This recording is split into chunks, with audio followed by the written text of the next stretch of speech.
Welcome back once again, and I have a panel of brilliance sitting next to me, basically, you guys, right? They're too modest. Okay. So you guys have been You're asking... setting us up now. Right. Now we have all of our answers have to be stunning. I know. That's the point. No, for real. You guys have been submitting questions all evening, so I'm going to jump to a few of those right now. And the first one actually comes right off the end of my interview with Laurence just a few minutes ago. Super practical, but I feel like it's important for us to address. So I'm going to give this one to you. Emily asked, how do we protect our private Christian school during the hiring season with the new, is it SOGI, is the acronym? I don't know what that stands for. SOGI, You might, yeah. SOGI. Yeah. Protected classes, Yep. potentially opening us up to discrimination suits. Yeah. So I'm going to say two things. I'm going to say one, for faith-based ministries in general, there's a great opportunity to kind of set out your beliefs. And I think we need to be bold on that, and we need to be clear on it, and we need to understand why they're there. So it's really important that ministries think about, what their beliefs are and frame them well. And that's a really important part of what they do to be able to kind of, as I say, set out their stall and give the whole framework for what they stand for. So that's point number one. Point number two is the reality is there are some of these anti-discrimination statutes that are in play in various states, in various cities even. And again, I'm not going to give advice on kind of the specific ones here, but what I would say is, ADF, for instance, has a really good ministry, which is called I think it's the Ministry Alliance. And what they do is they want to have a look at your documents and see what the local situation is as well, and just dig a little bit more into your legal documents and address issues like this. So if it is a concern to you, definitely get that checked out, because it's something that could come into play. You don't want to be caught short. And so, feel free to get in touch with us at ADF. And again, we can put some more resources on that front if need be, if that'd be helpful. Wonderful. So all of you who voted that question up, you guys have a resource to go to, and I hope that you find that very helpful. Okay, so several questions coming in, and they keep jumping around on me, so I'm going, wah! How many votes are you getting for them? Well, I have the highest voted question has about 9 people who voted that up, and that was actually it. Yeah, you can upvote questions. We might only get to 5 or 6 questions in this time. So if there's one that you think is really good, cast your vote and we'll Absolutely. bring it to the top. Okay, so this is a great question regarding religious freedom. We've done a lot of talking about, of course, the biblical worldview this evening, but how do we take a stand for the religious freedoms of all Americans, not just the ones with whom we share a common faith? Which is, John, I guess I'll start with you, because that's a little bit, you were talking about how this is good for everyone. Well, it's good for everyone because it is a belief that naturally flows out of a truth claim of Christianity, that every single person is made in the image of God. We don't believe that every single Christian is made in the image of God. Well, we do, but we believe that every single human, no matter what they believe, is made in the image and likeness of God. This is kind of like why we want to celebrate, protect marriage. Not because we think marriage is a Christian institution, because we believe marriage is a human institution. It's a gift of God. Both of these things flow directly from the idea of the image of God. So it's a mistake for Christians to defend religious freedom only for Christians. It's a mistake for Christians, and I'm going to talk a little bit more about this in a bit, but to defend only the religious freedom of Christian institutions.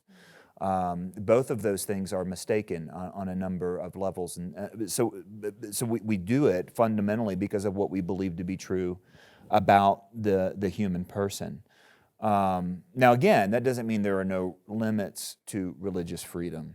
You can't, in the name, we ought not protect someone's freedom to perform child sacrifice in suburban America or any other place in America, right?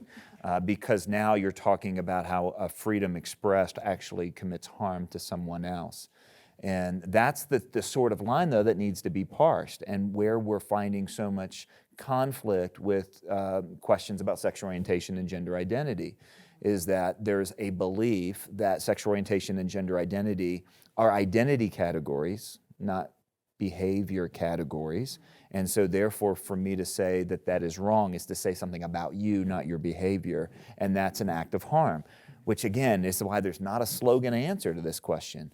And if we're misty, there's that old saying, if we're misty from the pulpit, it's going to be, foggy in the pew. If Christians aren't clear about, making these, did you like that? That's good. They really liked it? Yeah. I'm here all week. So if Christians aren't clear about this question of image of God and identity and being able to parse these distinctions out with calmness and kindness, then there's no chance for the culture to, by and large, to embrace those ideas. Okay. Yeah, and I think just adding on that, you have this idea that in the marketplace of ideas, if there's a free opportunity for all of those ideas to get out there, the truth will prevail. And I think we can be confident in the truth of the gospel. And we want to ensure, a playing field where we can get those ideas out there and, let the best ones win. And as I say, we can be confident in the truth of the gospel. And as I say, if we're trying to clamp down on others, that can be turned around on us just as easily with those same arguments. So we have to be really clear on the principle, ensuring that everyone has a right to speak and a right to challenge as well. And that's really important. The case that led to the Religious Freedom Restoration Act was a good example of this because it was the Department of Employment versus Smith. And the case was somebody was from a Native American tribe was fired from their job because they used a hallucinogenic drug as part of their religious experience. And the question was, if they were fired, then they're not permitted to claim unemployment benefits, and that seems unfair. And so that was the case that really led to RFRA, and the court decided that we wouldn't endorse this practice as a society-wide practice, but this is a very small group, this is a long part of their tradition, and it doesn't harm the rest of the country for them to be able to exercise this freedom. So that's an example of how the federal law has been framed, not just through Christian cases. But one thing, I know there were a lot of administrators, that was a huge number of Christian school administrators who are on the watching tonight. So let me just say something to you about what we did at Summit Ministries. Now, Summit Ministries is a nonprofit, non-denominational Christian organization. Our statement of faith is the Apostles' Creed, okay, which is the most basic, thorough statement of what it means to be a Christian up against some of the Gnostic worldviews that were common at the time that statement was put together. But we believed that we also needed to add to that a statement of convictions about every person bears God's image. And we mentioned marriage in there. We mentioned the significance of life. We mentioned the significance of free markets, just different things like that that are core convictions to what we believe. And every person, when they sign to get their employment manual every year, they agree to sign on to those convictions as a condition of their employment. Now, I don't know if it's possible for everybody to do that or desirable for everybody to do that, but we also train to it because we want people to understand we're not trying to be mean through any of this. In fact, we start with the image of God in every person as a core belief that leads to all of these other core beliefs. But we identify it, we train to it, people talk about it, they work on it together. And so when I said earlier, we really think that if we were taken to court, we want our fingerprints all over this because we want our convictions to be clear. We think that actually is the safest place for us to be, not only in the Lord's will, but also in a legal sense. Do you really believe what you say you believe is a big question that's going to be asked of a lot of people in schools. And the interesting thing about that is that wisdom, and ADF has done such a great job staying up to date with this, but that wisdom has changed. It used to be, hey, don't say too much on your website or publicly because you don't want to put a target on your back. And I think the answer now is that ship has sailed. Be as clear as possible. And this is the lesson from the Hobby Lobby case, if there ever was one, make it very clear where you stand. It needs to be very clear internally, especially, but also externally with your key conditions. And because also, I think there was a time when, you could find yourself in a particular region of the country or a state, and you're like, well, it's pretty unlikely that I'm going to have this flyover country. I often tell this example. The show that my parents did not let me watch when I was a kid or a teenager was Beverly Hills 90210. Because they talked about sex. They never did it, but they talked about it. And that's 90210. The show that, 20 years later that none of us let our kids watch was Glee. that did not take place in Beverly Hills. That took place in flyover country, central Indiana, and they didn't just talk about it, they did it in all kinds of different, ways. And that's the reality of America. That's a microcosm of America. One of ADF's most interesting and fascinating, and I think just bizarre cases is in Mississippi right now with a 9-year-old girl. I mean, who would have guessed that, right? In Mississippi. And so I think being as clear as possible is so important right now. Mm-hmm. Absolutely. So that actually answered several questions that were here and clarified some things. So I'm hoping you guys are paying attention to this. But I still have this top voted question here, and it's a good one. So how do we champion and support and teach this religious freedom while simultaneously conveying to the next generation that Scripture clearly promises us that we will have trouble? And this, Rebecca even uses the word, and Laurence talked about it for a bit, persecution. We're going to have that to some degree or along that spectrum. That our hope and identity is not in the country that we live in or the laws we abide by or our political freedom. So we're teaching these seemingly two different things. How do we do that well? I think this is a huge question. I think it's really important. Yeah. Are you going to answer it, or are you just going to?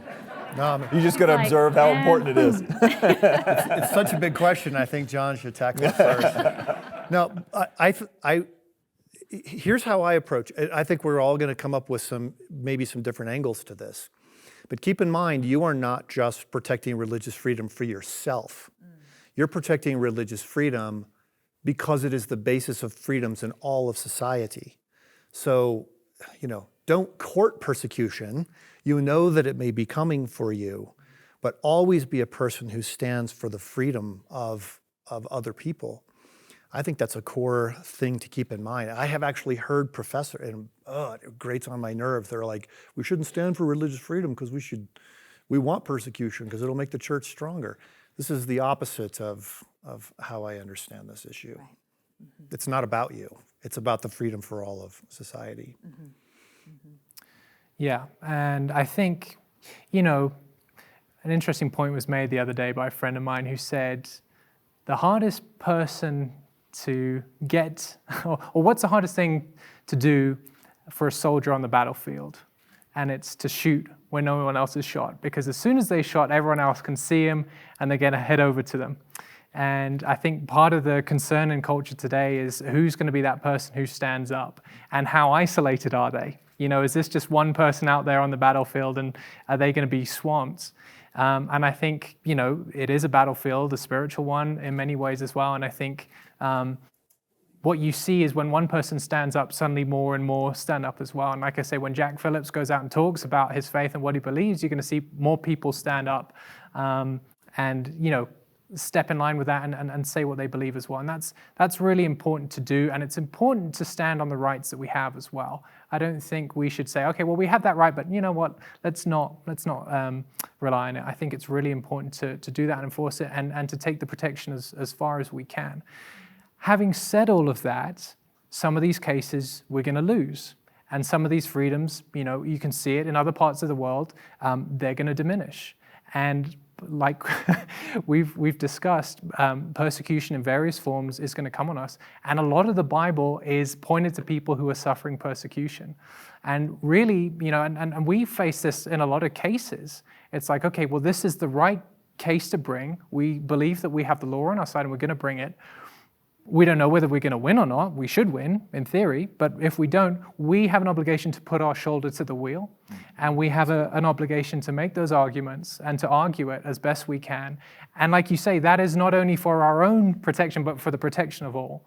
And really, it's up to the Lord whether we win or we lose that in the wider scheme of things. But that doesn't mean we should shy away from the challenge. And again, it is hard because on the one hand, we don't attract persecution or hardship or, difficulties on ourselves, but we do, want to be able to make these stands, particularly where we feel it's important to do so. So You talked about a theology of persecution, John, I think a lot.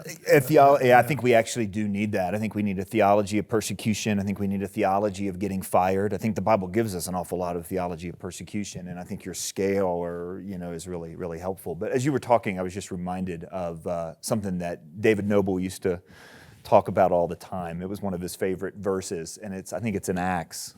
He talks about David. And he's like, this is a good thing to try to be and try to do. Be faithful to your, David was faithful to the generation, and then he died. He's like, that's what you need to do. Be faithful to your generation. And then die. And then die.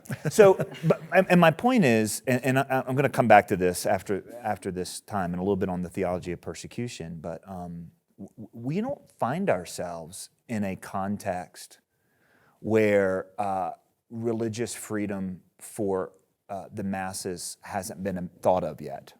We don't find ourselves in a context where there is a heavy-handed state directly aimed at exterminating an entire group of people because they believe in Jesus. God chose to put us here, not there. And our job is not to be faithful to that generation. Our job is to be faithful to this generation and then to die.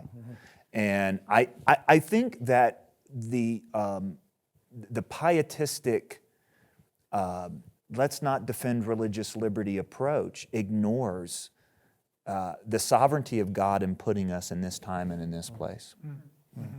And we belong here. Anyway, more on that later. Yeah, and it wasn't an accident. You brought up Daniel earlier, and I can't help but thinking that when he was in Babylon, I wish I could interview his parents, right? Like, that's where I'm like, where is that addendum in the scripture? But that he was taught the verses in Jeremiah where it talks about seek the welfare of the city that you're in, because you'll flourish, but the city will flourish there too. So as part of that question too, why are, what are we to do here? Because this is not our ultimate home. We die, and then our ultimate home, right?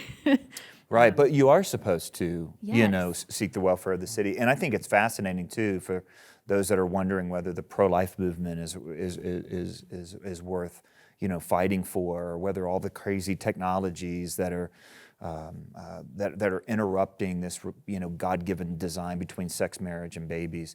In that same passage where Jeremiah tells the people to seek the good of the city, he says, "Get married and have babies." And that's one way of being faithful to this generation before you die. Celebrate the God-given goodness that is in His created design by living it out. Yeah, the one surefire thing we need for a culture to continue. Babies. Children. Babies. Yeah. So here's a question voted up, submitted by Liz. Where do you draw the line between submitting to the government and standing up for religious freedom? When I was in my early 20s, I spent a lot of time studying civil disobedience, because to me, this was a crucial question for how I'm going to be active in my faith. And one of the sources I read a lot was Brother Andrew from Open Doors. And I think Brother Andrew put it very well. He said, we are obligated to be honoring of our authorities, but we are not obligated to let our enemies win. If you were a captain in the military and the major came up and said, "Captain, take that hill," and you said, "But there are enemies up there. I can't take that hill." That would be, you would be court-martialed for that. And I think it's really significant that we understand that. And again, I remember there were people from 25 countries here. So when I say America, that's not something a lot of people are going to relate to who are on our session tonight. Sure. But in the United States of America, one of our famous presidents, Abraham Lincoln, said, "This is a government of the people, by the people, and for the people." If you want to be a good citizen, then you recognize that we are the authorities. And that doesn't mean whoever's president, we automatically have to do what they say. We don't. We respect the office of the presidency of the United States, but the president is an individual just like us, no more important. who is chosen to represent us, but we are the government. Now, again, I don't know how that applies in a lot of the other countries of people who are watching tonight. Yeah, but it does apply here. And I think people miss that point all the time. We're like, we should obey the authorities. We are the authorities. You know, there's that scene at the beginning of The Patriot where Mel Gibson's in the congressional, deciding whether to go to the revolution. And he makes this statement, like, why should I trade a king 1,000 miles away for 1,000 kings 1 mile away? And it's a really interesting scene. But the fact is, we made the trade. Like, that's where we're at. This is the American context. And so I won't take offense. I know. Frankly, I followed suit. I thought it was a very good idea. Yeah, those tea-loving rebels. Yeah, no, but that's really important. The other thing I think is you mentioned Daniel. And I don't think we give that enough thought, where in that first chapter, Daniel is told, you either eat the meat sacrificed to idol that the king gives you, or you die. And Daniel's like, maybe there's a third option. And it was a good option, and it was the right way to go, and he was able to appeal to that option by not being a jerk. And we often say, at the Colson Center, outrage is not a strategy. And a lot of times I think Christians that feel like they're losing ground punt to outrage as a strategy, which it doesn't work. A strategy is what Daniel did. Looked and said, hey, maybe there's another way to think about this, that it meets that goal and also allows me, to not disobey. At the same time, I think that those options at times run out. And I think that there is a framework that I've just really spent a lot of time over the last maybe 6 months looking at. My friend Rod Dreher has reintroduced it in the title of a book, but it comes from Alexander Solzhenitsyn, Russian dissident, brilliant author. Last essay he wrote before he was exiled out of his home country. And he said, look, we don't have to show up at every rally. We don't have to fight for every cause, but we cannot say what's not true. And the idea is you just cannot live by lies. Live not by lies. And he lists through there, and I encourage you to look it up. You can Google Solzhenitsyn. Just spell it close enough for Google. I couldn't spell it for you either. But live not by lies. And you can just see he walks through very clearly, like this is what it looks like in this context. And I think we're increasingly at a place, and I think Christians in particular who are very sensitive to not wanting to offend people, not wanting to get in the way of the gospel, we're in real dangerous water in a whole lot of situations right now saying what's not true, or allowing the culture to put words in our mouth or definitions in our mouth or saying what's not true. And that's going to be a harder case, I think, that we're going to have to make to each other, what it means to not be allowed to live by lies. And I think dive deep into that framework and what that means. Is it all right if I throw a curveball at Lawrence asking a question? Can I guess that's up to Lawrence. Sure, bring it on. You grew up in Zimbabwe. That's correct. Of the 53 countries in Africa, it was one of the roughest during the years you were growing up there. Oh, yes. Most of your life, there was a dictator named Robert Mugabe who was a very bad man. Yes. How did you grapple with some of these issues in that context? Well, great question. I think one thing that we saw as a family in that context where there was so much oppression, so much overt oppression, is you see the hand of God so much clearer. Because you can't just walk down to your Walmart or your H-E-B or whatever your local shop is. You have to be on your knees and be like, all right, Lord, like we need you to provide for us for this week. and that's something that he comes through with. And his providence is amazing. And not only is his providence is amazing, but his timing is amazing as well. And I think that goes back into this question here of, when's a time to speak and when's a time not to speak. And I think the Lord knows that better than we know it as well. And I think just being kind of leaning into him and listening to him is really important. And, the sad thing I will say about Zimbabwe is that the people are the Shona people, the local people, are the friendliest people in the world. They're the nicest people you will ever meet. If you ever meet a Shona person from Zimbabwe, you'll know because they are just light. And as part of, as things progressed and got worse and worse in Zimbabwe, there was a small faction in power that really oppressed the entire country. And the Shona people had gone through 2 revolutions and they didn't want to stand up. They're like, you know what, we've done enough bloodshed. You know, this is our guy now. We don't want to fight. And the consequence of that was the entire country going straight into the dirt and continues to now. So Mugabe died. Mnangagwa, who was the vice president, is now the president, and it's continuing on a downhill spiral. And so you wonder, you know, if the people had stood up and said to Mugabe, absolutely not, we're not having any more of this, you need to stop, and pushed him out, would that have worked? I don't know the answer to that, but it is interesting to see. I think, you know, people make the comparison with South Africa, who have the Zulus, who have a lot more fire in their blood, shall we say. Would that situation have been allowed to continue? I don't know. So there certainly is a time and a place. And yeah, and you know, as is the case with Daniel, you know, there was a time, you know, to be winsome and to find that third option, to make a compromise, and there was a time to say, you know what, I'm not betting money, and it's not going to happen. And COVID's been really interesting as well, because and you look at the reaction across the world when, I mean, who would have said the government can come in and shut down your church? I mean, you talk about religious liberty. I mean, I don't think anyone prior to COVID would have said that's even something you're going to deal with.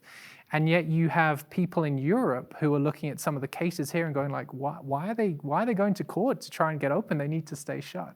And so it is interesting in those different cultural contexts, you know, how these issues can be seen differently. And again, I think you have to look at what the government's doing and the consistency as well. So there was a really interesting case that came out of Scotland, and Scotland had completely locked down the churches, but again had opened up other essential services. And you know, the courts, they were looking at that and saying, guys, it's not even close. You can't treat things differently. And again, you know, perhaps, I think even a lot of the Scottish churches were quite upset that case was brought. It's like, guys, we just need to listen to the government here. They're in control. They see the wider picture. And the churches there said, you know what? No, we need to at least ask the court the question. And they did. And again, in God's providence, they had their answer. And they were brave to do that. And again, it's the principle there too, because next time something else comes along, what's the threshold at which something could be closed? And so we don't necessarily understand the full implications of the stands that we're making at the time as well. I think that's really important. So timing on these things can be really critical too. Wow. Isn't it interesting that in your situation, you're another example, that someone who's seen real persecution are pretty quick to point out moderate persecution as persecution. And those who say, well, that's not really persecution, are often those that have never seen real persecution. I just find that to be I mean, for you to have seen that up close and personal, to say, look, don't lose any ground here because it ends up here. That tends to be, you know, and I think that's a good answer for those that say, you know, what's that balance between fighting for religious freedom and, you know, not accepting the government or whatever else. Yeah, well, like Laurence said, we want to catch it as early as possible. And clearly, I think the Lord has used that upbringing that you had to really give you the passion for what you're doing now. I am very moved by your story. Thank you. So guys, that's all the time we have for this particular panel discussion. I want to thank our panel members for their thoughts and really their contribution. You guys are wonderful.